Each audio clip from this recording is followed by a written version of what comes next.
আসসালামু আলাইকুম খামারি ভাই ও বোনেরা, যে যেখান থেকে দেখছেন সবাইকে স্বাগত। আপনারা তো গরু লালন পালন করেন, ঠিক না?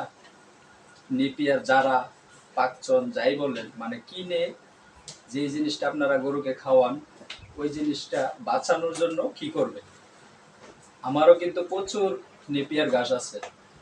তারপর আমি এই যে চকের থেকে মানে ক্ষেতের থেকে এখন কিন্তু প্রচুর ঘাস হয়েছে ক্ষেতে, ঠিক আছে? ওই ক্ষেতের থেকে কিন্তু আমি এই যে এই ঘাসটা, এই যে এই ঘাসটা, প্রচুর ঘাস হয়েছে খেতে, এই ঘাসটা আমি কিন্তু গরুকে নিয়ে খাওয়াইতেছি।